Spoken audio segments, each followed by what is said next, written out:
Let's talk Lion's Brain. So this is their new proprietary blend that's most healthy for your brain. So if you're looking for decreased symptoms of depression, decreased symptoms of anxiety, you want more energy, this is a great supplement. So it's all natural, has all organic products in it, B vitamins, magnesium, and a whole surplus of anti-inflammatory mushrooms, all legal, and it helps to optimize your brain health. So check out Lion's Brain.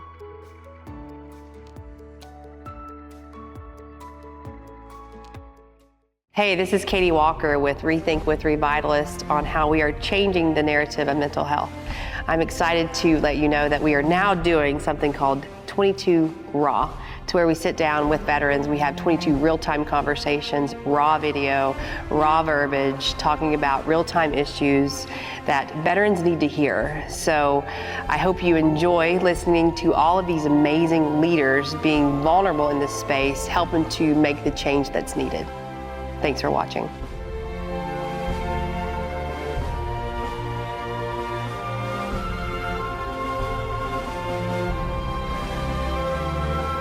Hey, this is Katie Walker, and I'm here with Rethink with Revitalist, and today we are changing the narrative of mental health with an amazing veteran, Ricky Ditzel. Ricky, thanks for being here. Thank you so much for having me. Yeah, so which branch did you serve in? I was in the Army for 8 years. Okay, Yeah. all right. What do you do now? I'm currently a second-year medical student at Rush University in Chicago, and then I'm the chairman and co-founder of Special Operations Forces, the School of Medicine. Oh, yeah? Yeah. Chairman and co-founder of Special Operations. Forces, the School of Medicine, soft to some, yeah. All right. Okay, yeah, tell us about that. Yeah, so we're a 501c3 nonprofit based out of North Carolina. We help current and former special operations personnel transition from their career as special operator to their journey to becoming a physician. So we do it in 3 ways. So we have a mentorship program, a scholarship program, and a research program. So basically we help fund their exam fees and tutoring to get ready to prepare for medical school. We then provide them with opportunities to become published authors and peer-reviewed research. And then we have mentors all across the country that help them, whether it's with becoming a physician, the business of medicine, the mental health, et cetera. So we provide all that service for them. What did you do in the Army? I was a special operations medic. The medic? Yeah. So do you work with a lot of medics, still all the medics that are in the military when they come out? I do, but most of our guys in our cohort are actually not medics. They're all types of jobs within special operations. Okay. Yeah. So Yeah, it's a good time. Cool, yeah. Thank you. So what's the biggest keys? Like first off, when did you get out of the military? 2020. Okay. Yeah. So that was a good time. Yeah, it was wonderful. Yeah, job I had lined up went out the window, Welcome back, stay in your room. Correct. Yeah, exactly. Well, how was your mental health during that transition? So interestingly enough, my mental health during the transition, the first year was wonderful because I got this great opportunity to go help run a field hospital in New York City, build it, staff it. We brought a bunch of special operations medics out. So it's like being on deployment round 2. Yes. Took a contract with a media company, worked on a big Apple TV docuseries on mental health called The Me You Can't See. So I did all their COVID safety and compliance. And then I got into Columbia for my post-bac and it slowed down. Then the mental health hit me like a ton of bricks. So then it hit, yeah. Yeah, and that's what I talk to people about, like the neuroscience aspects with the brain. It's like, you have your executive function network, which helps with executing all these tasks, which is great. And when you're in the military, that's all you're doing is executing tasks. Right. But then it's like out of sight, out of mind. You do all these things, and then at nighttime, when everything kind of slows down, that's like this wave comes in. You're like, what are all these things? Like I can't process all of this, And I talk to people a lot about the Salience network and. Have you heard about the Salience? No, I'm not familiar with the Salience Network. No, I'm excited. Medical don't know the Salience Network, but when you go in, she's beautiful. There's a lot of neuroscience texts on it. Nice. So basically, the Salience Network is when you tell somebody to drop it, drop your thought, stop, just stop. Why do you keep coming up and asking this? Just drop it, and people will keep coming up and asking. Sometimes it's because they literally can't drop it. And it's a weakness in the Salience Network. So your Salience Network, I look at it as like an aggregator. When data comes in, what does your brain do with it? Because the brain duplicates what it knows. The brain's not gonna do anything that it's not been taught from birth until now. Right. I'm not gonna become a 5th degree black belt, when a bear comes in, because I don't know karate. Right. I'm gonna do something from the past that's allowed me to be who I am today, in order to protect myself, per se. So the Salience Network it takes in that data and then it duplicates what it knows. So if it's a situation in the past and this is the way you reacted in the past, that's the way you're going to react today, because it just keeps doing that. So a lot of people are like, I don't know why I react like this every time. I don't want to react like this every time, but it's because the Salience Network's been trained to react that way every time.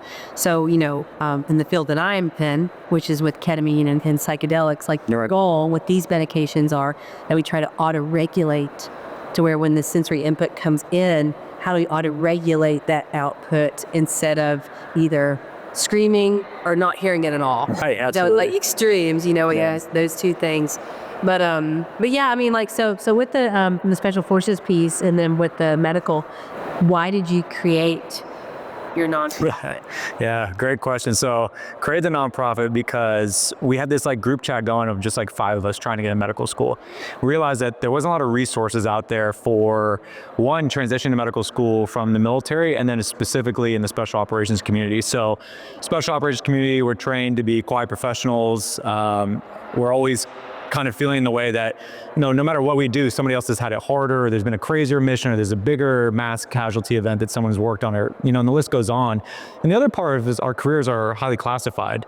So there's no academic advisor on active duty that's saying, here's how you translate those experiences, one for medical school application.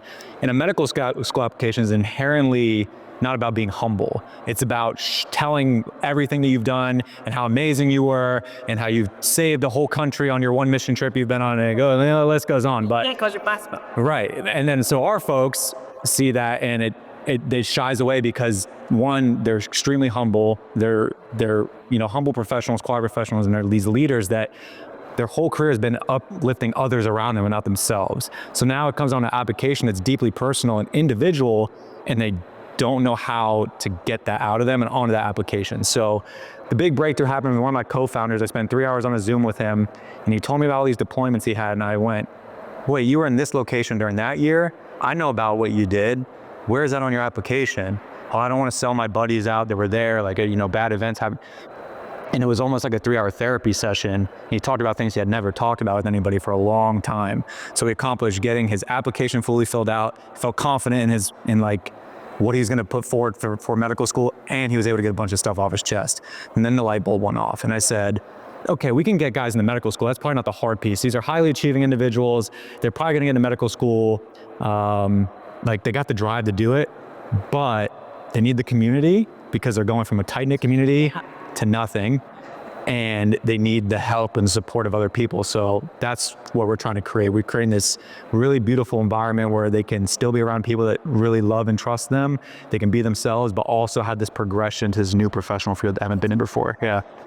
I played sports my whole life. Right, yeah, so you understand. Yeah, and so, but I was talking to people, and it was a light bulb kind of thing too with me at one time, is like, when you play sports, it's like you're playing year-round sports. You got all these skill sets. You got all these leadership skills. Mm-hmm. But when you go out, you're like, to get your first job, you're like, what? I don't have a resume. I can do a resume. I don't have any skill. I just played sport. Yep. And I tell people all the time, you need to put all those skills that you learn, right? Like team management, leadership, like critical thinking skills. Like you have all these amazing skill sets, and you need to put those down on paper and convert them over. So it's kind of what you're saying. Absolutely. Because a lot of people are like, oh yeah, I was a medic in the military. It's like, well, your next step is you should go into medical school, because we need your skill sets and we need your versatility. Because I think the data that just came out just recently said there's an 80% shortage of providers. Yeah, big time. We're going to, 2030 is not looking good for any type of medical provider. Physicians especially, there's a huge crisis going on in the physician space, and we want to inject these suicidality through the roof in the physician space. And so we want to inject these really resilient leaders who have been through a lot, who are going to, all they do is take care of other people and get them into the American healthcare space and try and turn that, swing the pendulum another direction. That's a big goal of ours, is to really help the American healthcare system. Absolutely. Yeah. That's exactly what needs to happen. Thank you. I appreciate that. If people are trying to find your organization and they're interested, they find too. We have social media, so Instagram we're very active, so it's at SOF2SOM, SOF2SOM. We have LinkedIn, and then we have our website, www.sof2som.org. We got great merch. You can donate, you can become a monthly donor, and we're at, all our money goes back to the scholars. So we got tiny little overhead. Everybody's volunteer at SOF2SOM, from the board to the staff. Nobody gets paid, and all the money's going to support the scholars. Awesome. Yeah. So what do you want to be when you grow up? I want to be a neurosurgeon. Yeah? Yeah. Yeah. Love the brain too. Yeah, absolutely. Yeah. Well, I know it's you, so you're. Appreciate it. Thank you so much. Yes. Thank you for watching this episode. I hope that it brought you some insight and some impact into your life. For more on Revitalist, check out revitalist.com. Be sure to subscribe to this, as we are going to continue to change the narrative on mental health by bringing in a whole facet of groups in order to help address this global mental health crisis that we are all feeling. So thank you so much to the partners that were on this episode, and to get more information about them, please click on the links below.